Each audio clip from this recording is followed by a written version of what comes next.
कहानी की शुरुआत होती है जापान के एक एयरपोर्ट से, जहां एक प्लेन लैंड किया हुआ है, लेकिन कोई आम प्लेन नहीं। प्लेन दरअसल हाईजैक हो गया है। अंदर मौजूद आतंकवादी दहाड़ लगाकर मांग कर रहे हैं। वे कह रहे थे कि अगर यात्रियों को सुरक्षित देखना चाहते हो तो चुपचाप $10 मिलियन हमारे हाथों में दे दो और हमारे भागने के लिए एक अलग फ्लाइट की व्यवस्था भी करो। सुनकर लग रहा था जैसे मामा के घर की मांग पूरी हो रही हो, लेकिन सरकारी अधिकारी आतंकवादियों की यह मांग किसी भी तरह मानने को राजी नहीं हो रहे थे। वे बस चाह रहे थे कि किसी भी तरह यात्रियों को सुरक्षित बाहर निकाला जाए। और ठीक उसी वक्त हम देखते हैं फ्लाइट के अंदर गहरी नींद से करवट लेकर उठती है हमारी कहानी की नायिका, प्यारे चेहरे वाली कुमिको। और वह जैसे ही आराम से एक जम्हाई लेती है, वैसे ही एक आतंकवादी उसके मुंह के सामने बंदूक तान कर कहता है, इस लड़की, एक बार और मुंह खोला तो तुम्हारी खोपड़ी उड़ा दूंगा। सीधे होकर चुपचाप बैठी रहो। कुमिको डर से एकदम कांप गई। वह मन ही मन कहने लगी, अरे यहाँ ये सब क्या हो रहा है? फिर से स्कूल जाने में देरी हो जाएगी। ऐसे में एक बुजुर्ग महिला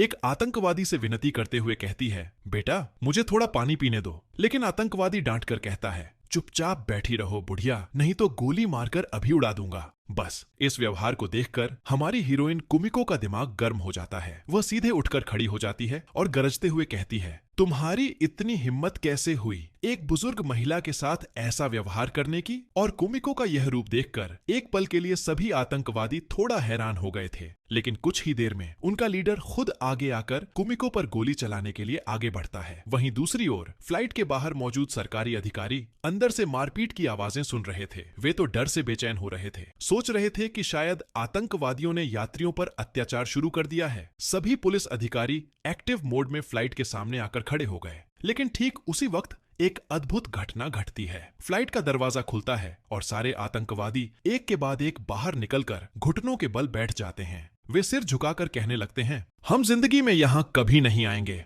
कृपया इस लड़की के हाथों से हमें बचा लो। उनके पीछे कुमिको आकर खड़ी होती है। वहां मौजूद मीडिया, पुलिस, कोई भी समझ नहीं पा रहा था कि आखिर हुआ क्या है। कुमिको कुछ असमंजस में सबको कहती है, आप लोग इस तरह क्या देख रहे हैं? मैं तो एक छोटे से स्कूल की गणित की टीचर हूं, हाँ, लेकिन मैं अभी भी सिंगल हूं। यह कहकर वह न जाने और कितनी अजीबोगरीब बातें करने लगती है। पुलिस अधिकारी सोचने लगे कि यह शायद कोई पागल महिला है, अंदर जरूर कुछ और हुआ होगा जिसके डर से आतंकवादी भागना चाहते हैं। लेकिन टीवी पर लाइव देखकर कुमिको का परिवार और उसके स्कूल की प्रिंसिपल, जिन्हें कुमिको की असल सच्चाई पता थी, और साथ ही उसके पुराने छात्र भी सब हैरान रह गए। जब कुमिको घर लौटी तो उसके परिवार वालों ने उसकी हिम्मत की बहुत तारीफ की। दरअसल कुमिको का परिवार जापान के कुख्यात याकुजा गैंगस्टर ग्रुप का सदस्य था। जापान का यह ग्रुप एक भयानक गैंगस्टर ग्रुप के तौर पर जाना जाता था, जिसका नाम सुनते ही बड़े बड़े मस्तानों के भी घुटने कांपने लगते थे। और कुमिको का भाई ही इस ग्रुप का लीडर था। इसी वजह से उसने छोटी उम्र से ही कुमिको को मार्शल आर्ट के सारे गुण सिखाए थे। कुमिको के माता पिता बचपन में ही मर गए थे, इसलिए उसका भाई उसे इस गैंगस्टर ग्रुप का अगला लीडर बनाना चाहता था। लेकिन कुमिको का सपना था कि वह एक स्कूल टीचर बने, और इसलिए परिवार के सभी लोगों ने उसके सपने का समर्थन किया। अगले दिन जब कुमिको स्कूल गई तो वहां देखा कि एक नई चर्चा चल रही है। सब कह रहे थे, देखा आपने, हमारी कुमिको मैडम ने अकेले ही सारे आतंकवादियों को हरा दिया। लेकिन कुमिको ने उन्हें शांत करते हुए कहा, अरे नहीं नहीं, मैंने कुछ नहीं किया, मैं तो बस उन्हें समझा बुझाकर शांत कर रही थी। वे असल में अच्छे आतंकवादी थे, इसलिए मेरी बात समझ गए। प्रिंसिपल ने तब कुमिको को एक तरफ ले जाकर कहा, देखो, इसके बाद से ऐसा काम मत करना, नहीं तो सबको तुम्हारे असली परिचय पर शक होने लगेगा। किसी भी तरह तुम्हारा सच बाहर नहीं आना चाहिए। विश्वास करो, सच पता चल गया तो तुम स्कूल में नौकरी नहीं कर पाओगी और हमारे इस स्कूल का नाम भी खराब हो जाएगा। ठीक तभी दरवाजे पर आवाज आई, सॉरी सर, मुझे थोड़ी देर हो गई। ये कहते हुए अंदर जो लड़का घुस रहा था उसका नाम था रियू, और वह यहाँ टीचिंग असिस्टेंट की नौकरी करने आया था। उसे देखकर कुमिको और प्रिंसिपल दोनों हैरान रह गए, क्योंकि वह कुमिको का पुराना छात्र था जब वह दूसरे स्कूल में नौकरी करती थी। और मजे की बात यह है कि उस स्कूल में भी यही प्रिंसिपल थे। वहां मौजूद दूसरे शिक्षकों ने कुमिको से पूछा, आप इतना हैरान क्यों हो रही हैं? क्या आप इस लड़के को जानते हैं?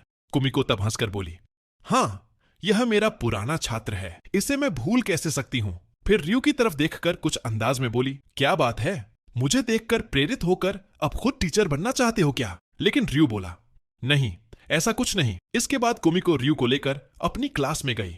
यह क्लास थी सेक्शन डी, और इस सेक्शन के बच्चे न तो किसी टीचर की सुनते हैं न अपनी बात। क्लास तो ऐसी लग रही थी जैसे मछली का बाजार। कोई डेस्क पर ड्रम बजा रहा है तो कोई कागज का हवाई जहाज उड़ा रहा है। कुमिको क्लास में आकर मीठे से सबको गुड मॉर्निंग कहती है, लेकिन स्टूडेंट्स अपनी शरारतों में इतने व्यस्त थे कि टीचर की तरफ किसी ने ध्यान ही नहीं दिया।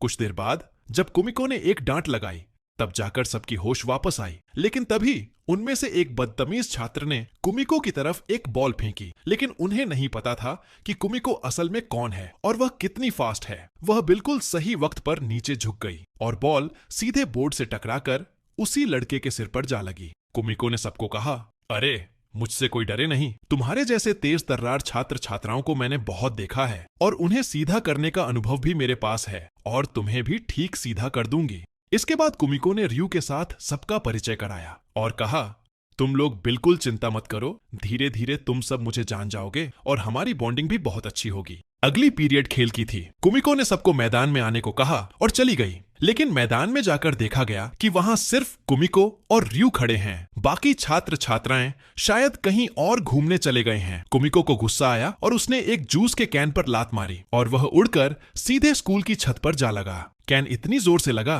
कि वहां की दीवार में छेद हो गया और यह नजारा तब छत से 5 छात्र देख रहे थे। उनका लीडर था ताकेशी। इसके बाद दृश्य बदल जाता है। एक रेस्तरां में कुमिको के कुछ पुराने छात्र दौड़ते हुए आकर अपने दोस्तों से कह रहे थे, वो देखो, हमने कुमिको मैडम को देखा है और उनके साथ एक लड़का भी है। लगता है मैडम का बॉयफ्रेंड बन गया है। ठीक तभी कुमिको और रयू रेस्तरां के अंदर घुसते हैं। ये लड़के कुमिको के पुराने छात्र थे और इसलिए उन्हें देखकर कुमिको बहुत खुश हुई। यहां तक कि रेस्तरां का मालिक भी कुमिको का पुराना छात्र और रयू का क्लासमेट था।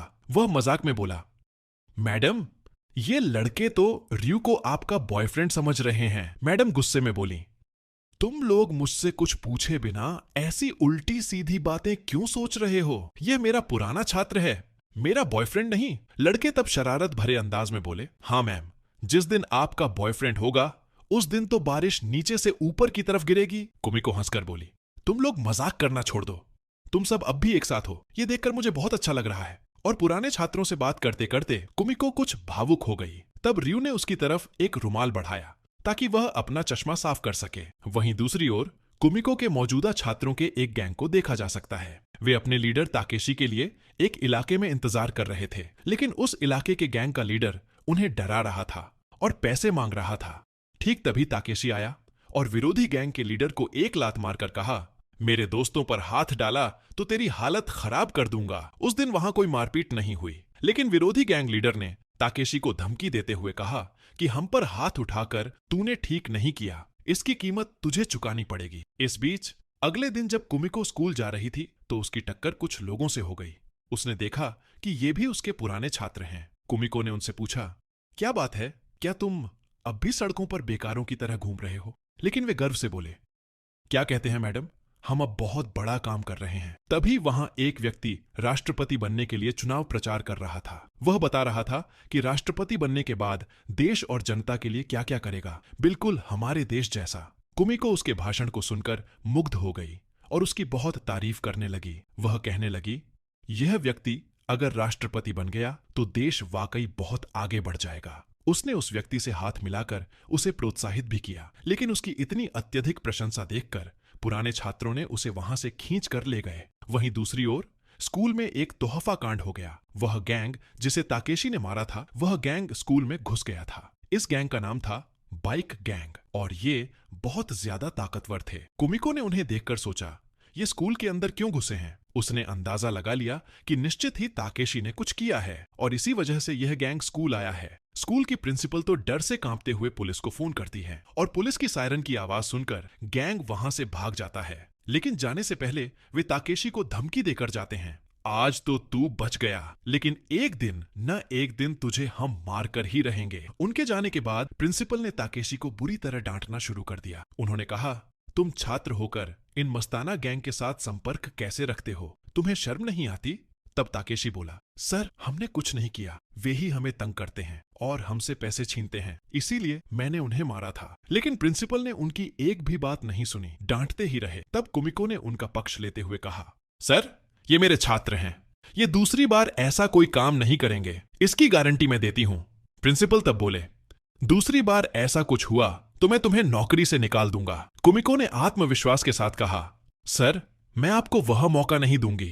इसके बाद सब क्लास में आकर सोचने लगे, अब क्या किया जाए। उन्हें समझ नहीं आ रहा था कि बाइक गैंग इतनी बड़ी समस्या खड़ी कर देगा। ताकेशी तब उठकर खड़ा हुआ और बोला, इस समस्या का समाधान आज ही करना होगा। यह कहकर वह अकेला ही कहीं चला गया। कुछ देर बाद क्लास में कुमिको और रयू आए। कुमिको ने ताकेशी के बारे में पूछा तो उसके दोस्त बोले, मैडम, वह शायद उस गैंग से लड़ने गया है। कुमिको ने तब उन्हें जमकर डांटा और कहा, तुम लोग कैसे दोस्त हो? तुम्हारा दोस्त तुम्हारे लिए उस गैंग से लड़ने गया है और तुमने उसे अकेला जाने दिया। दोस्त जब बने हो तो दोस्त की तरह बनो।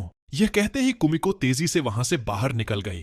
रयू ने तब सबके सामने कहा, मैं भी एक समय तुम्हारे जैसा ही एक बिखरा हुआ लड़का था। किसी की बात नहीं सुनता था, किसी चीज की परवाह नहीं करता था। और तभी कुमिको मैडम टीचर बनकर हमारी क्लास में आई। उन्होंने हमें सिखाया कि दोस्ती क्या चीज है, कैसे मिलजुल कर रहना है, और जब दोस्त मुसीबत में फंसेगा तो उसके साथ खड़ा होगा, डर नहीं मानेगा। रयू के कहे इन शब्दों ने सभी छात्रों के दिल को छू लिया और वे सब मिलकर ताकेशी की मदद करने के लिए दौड़ पड़े। दूसरी ओर ताकेशी उस बाइक गैंग से लड़ने चला गया था और वहां जाकर बोला, तुम्हारा गुस्सा तो मुझ पर है, तो फिर तुम मेरे साथ ही बात करो, लेकिन मेरे दोस्तों को कुछ कहा तो बहुत बुरा होगा। बाइक गैंग का लीडर तब बोला, वाह, तू तो काफी हिम्मतवर है, हमें तो पता ही नहीं था। यह कहते ही वे ताकेशी पर टूट पड़े। ताकेशी भी पलटवार कर रहा था, लेकिन अकेला और कितनी देर लड़ता। जब वह लगभग हार ही चुका था, तभी अचानक वहां मौजूद एक दीवार फट गई और उस टूटी हुई दीवार के अंदर से एंट्री लेती है हमारी गैंगस्टर मैडम कुमिको। वह आकर कहती है, मेरे छात्र पर हाथ उठाने की हिम्मत तुम्हें कैसे हुई? बिल्कुल बंगाली सिनेमा के डायलॉग जैसा हो गया ना मामला। खैर, तब बाइक गैंग बोला, एक कायर को बचाने के लिए दूसरा कायर आ गया है। यह कहकर उन्होंने कुमिको पर हमला कर दिया, लेकिन उन्हें क्या पता था कि कुमिको दुनिया के सारे मार्शल आर्ट में माहिर है और भयानक याकुजा गैंग की सदस्य है। कुमिको ने उनके साथ इस तरह लड़ाई शुरू की कि ताकेशी मुंह बाएं उसी तरफ देखता रह गया और मन ही मन कह रहा था, वाह क्या शानदार लड़ाई है। और तभी बाइक गैंग का एक सदस्य कुमिको को पीछे से मारने आया तो एक हाथ ने उसे रोक दिया और वह हाथ था रयू का। उन दोनों ने मिलकर सबको गेंद की तरह इधर उधर फेंकना शुरू कर दिया। आखिरकार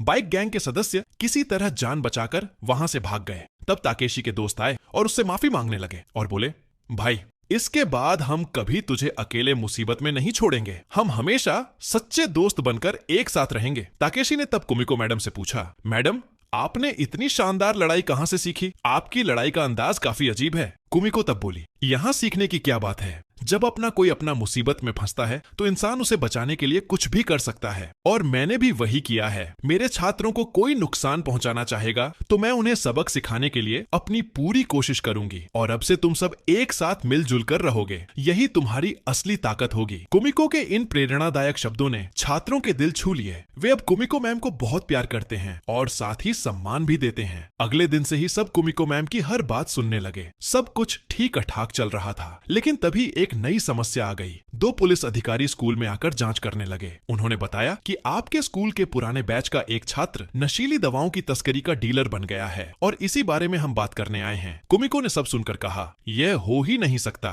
कि वह मेरा छात्र था, शायद कोई और छात्र होगा। पुलिस ने तब एक वॉलेट दिखाते हुए कहा, हमने एक जगह छापा मारा था, तब वहां यह वॉलेट पड़ा था और हमें शक हुआ। हमने लड़के को फोन किया, लेकिन वह फोन नहीं उठा रहा है और खुद भी कहीं छिपा हुआ है। अगर वह आपसे संपर्क करे तो हमें जरूर बताएं। पुलिस के जाने के बाद प्रिंसिपल ने कुमिको से कहा, देखो, यह लड़का अब हमारे स्कूल में नहीं पढ़ता, उसे ढूंढने के लिए तुम फिर से कोई नया झमेला मत खड़ा करना। कुमिको ने तब जवाब दिया, सर, लड़का अब इस स्कूल में नहीं पढ़ता तो क्या हुआ, यह बड़ी बात नहीं है, लेकिन जो एक बार मेरा छात्र बन जाता है उसे मैं जिंदगी भर अपना छात्र मानती हूँ। मैं अपने छात्र की मदद नहीं करूंगी, यह किसी भी तरह नहीं हो सकता।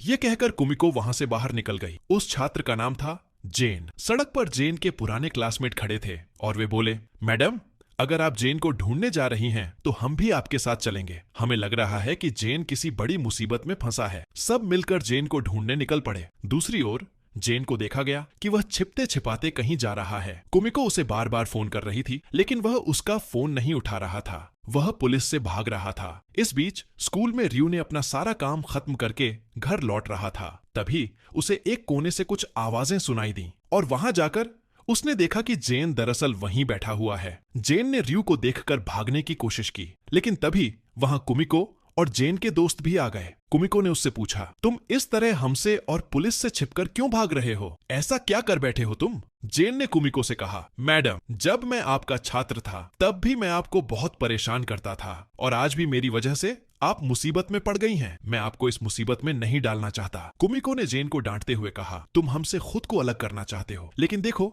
तुम्हारे यह दोस्त सुबह से ही तुम्हें इधर उधर ढूंढ रहे हैं। कम से कम इन दोस्तों के लिए ही सही तुम बताओ कि क्या किया है। तब जेन ने सब कुछ खोलकर बता दिया। असल में उसे एक डिलीवरी बॉय की नौकरी मिल गई थी, जहां क्लाइंट को पार्सल पहुंचाना होता था और इसके बदले में उसे बहुत अच्छी रकम मिलती थी। एक दिन ऐसे ही एक पार्सल डिलीवर करने गया तो क्लाइंट ने उसे पार्सल खोलकर दिखाने को कहा। उसने पार्सल खोलकर देखा तो अंदर 3 मूर्तियां थीं। क्लाइंट ने उसे मूर्तियां गाड़ी के अंदर रखने को कहा। मूर्तियां रखते वक्त जेन का पैर फिसल गया और उसके हाथ से एक मूर्ति गिरकर टूट गई। तब उसने देखा कि इन मूर्तियों के अंदर असल में नशीली दवाएं थीं। जेन बहुत डर गया। उसे समझ आ गया कि यह क्लाइंट उससे इतने दिनों से नशीली दवाओं की तस्करी करवा रहा था। वह तब क्लाइंट से बोला, मैं अब यह काम नहीं करूंगा, मुझे छोड़ दो। क्लाइंट ने तब उसे डांटते हुए कहा, एक तो तू माल तोड़कर नुकसान कर चुका है और उस पर अब काम छोड़ना चाहता है। और ठीक तभी पुलिस की सायरन की आवाज सुनकर सब वहां से भाग गए। जेन घबराकर भागने लगा और तभी उसका वॉलेट वहीं गिर गया और इस वॉलेट को पाकर पुलिस ने उस पर शक करना शुरू कर दिया और अब उसे हर जगह ढूंढा जा रहा है। पूरी बात सुनने के बाद कुमिको बोली, सिर्फ इतनी सी बात? तुमने खुद तो कुछ किया ही नहीं, यही हमारे लिए काफी है। बाकी बात कल होगी, आज तुम सब मेरे घर रहोगे। चलो। घर जाकर कुमिको ने अपने गैंगस्टर परिवार से कहा, इस इलाके में नशीली दवाओं के डीलर कौन हैं? ढूंढ कर लाओ। उसका परिवार तो गैंगस्टर था ही। पल भर में ही वे सारी जानकारी लेकर हाजिर हो गए। उन्होंने बताया कि सिर्फ इस इलाके में ही नहीं बल्कि और भी कई जगहों पर नशीली दवाओं का सबसे बड़ा सप्लायर है पार्क। और यह पार्क दरअसल वही व्यक्ति था जो देश का अगला राष्ट्रपति बनने के लिए चुनाव में खड़ा हुआ था। यह सब जानकर कुमिको को बहुत बुरा लगा क्योंकि कुछ दिन पहले ही उसने इस व्यक्ति की इतनी तारीफ की थी, यहाँ तक कि उससे हाथ भी मिलाया था। कुमिको को लग रहा था कि व्यक्ति शायद बहुत अच्छा इंसान है और यही व्यक्ति आम लोगों का वोट पाने के लिए इतने बड़े बड़े कैंपेन चला रहा था। कुमिको की ये सारी बातें उसके छात्रों ने भी चुपके से सुन ली। उन्हें समझ आ गया कि पार्क ही इन सब समस्याओं की जड़ है, लेकिन उन्होंने कुछ न सुनने का बहाना करके सो गए। सुबह जब कुमिको नींद से उठी तो उसे छात्र दिखाई नहीं दिए। कुमिको को समझ आ गया कि छात्रों ने रात में उसकी बात सुन ली होगी और वे अब पार्क के पास ही गए हैं। दूसरी ओर छात्र एक आईटी कंपनी की बिल्डिंग के सामने आकर खड़े हो गए जिसका मालिक पार्क था। लेकिन अब समस्या यह थी कि वे अंदर कैसे घुसें। और तभी उनके सामने एक मौका आ गया क्योंकि उस दिन भी चुनाव प्रचार चल रहा था, इसलिए वहां बहुत भीड़ थी और इस भीड़ के फायदे में वे भी अंदर घुस गए। कुमिको अपने छात्रों को बचाने के लिए पागलों की तरह दौड़ी चली गई। तभी रयू बाइक लेकर आया और बोला, क्या हुआ मैडम, लिफ्ट चाहिए? इसके बाद वे दोनों मिलकर बहुत तेजी से उसी जगह पर पहुंच गए। वे अंदर जा रहे थे तभी कुमिको की टक्कर किसी से हो गई। कुमिको ने देखा कि यह उसका पुराना छात्र और रयू का दोस्त है। रयू ने उससे पूछा, तू यहाँ क्या कर रहा है? तब लड़का बोला, क्या बताऊं दोस्त, मैं तो इस कैंपेन का मुख्य कैमरामैन हूँ। कुमिको तब बोली, वो सब बातें बाद में होंगी, हम अभी बहुत जल्दी में हैं। यह कहकर वे अंदर चले गए। इस बीच छात्र सब मिलकर बिल्डिंग के गुप्त कमरों तक खोज चुके थे, लेकिन उन्हें कहीं भी नशीली दवाओं का कोई सबूत नहीं मिल रहा था। और ठीक तभी जेन ने उसी पुराने क्लाइंट को देख लिया जिसके पास इतने दिनों से वह ड्रग्स डिलीवर करता था। जेन ने तब सबको बताया, यह आदमी जब यहाँ है तो इसका मतलब ड्रग्स भी यहीं है। वे उस आदमी का पीछा करते हुए एक बड़े कमरे में जा पहुंचे जहां कतारों में मूर्तियां रखी हुई थीं। उन्होंने वहां से एक मूर्ति तोड़कर देखी और जेन का अंदाजा बिल्कुल सही था। इन मूर्तियों के अंदर नशीली दवाएं छुपाकर रखी गई थीं। अब उनके हाथ में सबूत था जिससे जेन बच जाएगा। सब बहुत खुश हुए, लेकिन तभी उस क्लाइंट के गुंडे वहां आ गए। उन्होंने जेन से कहा, तू इतनी दूर चला आएगा और हमारे अड्डे में आकर सब कुछ जान जाएगा, ये हमने नहीं सोचा था। यह कहकर उन्होंने बंदूक तान दी। सभी छात्रों की तो डर से हालत खराब हो गई। उन्होंने समझ लिया कि उनकी कहानी आज शायद यहीं खत्म हो जाएगी। लेकिन तभी एक आवाज आई और गुंडे पीछे मुड़े और कुमिको के एक जोरदार घूंसे ने एक को तुरंत बेहोश कर दिया। बाकी जो थे उन्हें भी कुमिको और रयू ने मिलकर बेहोश कर दिया। कुमिको ने रयू से कहा, अब तुम जल्दी से सबको लेकर यहाँ से चले जाओ। ये कहकर कुमिको वहां से चली गई। लेकिन सभी छात्रों ने मिलकर फैसला किया कि वे कुमिको मैम की मदद करेंगे। रयू ने तब कहा, ठीक है, चिंता मत करो, मेरे पास एक प्लान है। और तभी तक कुमिको नीचे आकर पहुंच गई जहां पार्क जोरदार भाषण दे रहा था। वह कह रहा था, अगर मैं राष्ट्रपति बन गया तो देश में किसी को पाउडर का गम महसूस नहीं होने दूंगा। फिर थोड़ा रुक कर बोला, अरे फेस पाउडर की बात कर रहा हूं मैं। लेकिन असल में वह नशीली दवाओं की ही बात कर रहा था, लेकिन आम लोग इसे समझ नहीं पा रहे थे। कुमिको तब स्टेज पर चढ़ गई और चूंकि उस दिन विमान में हुई घटना के बाद कुमिको का चेहरा काफी मशहूर हो गया था, इसलिए सबका ध्यान उसी की तरफ चला गया। कुमिको ने सबके सामने कहा, तुम्हारे जैसा एक अयोग्य व्यक्ति अगर देश का राष्ट्रपति बन गया तो देश का बहुत बड़ा नुकसान हो जाएगा। मैंने तुम्हें अच्छा इंसान समझा था, लेकिन तुम तो असल में एक नशीली दवाओं का तस्कर हो। अपनी कंपनी में कितने किलो ड्रग्स छुपा कर रखे हैं बताओ? पार्क बोला, वाह बढ़िया, तो तुम तो निश्चित ही विपक्षी दल से पैसे लेकर मेरे नाम पर आरोप लगा रही हो, है ना?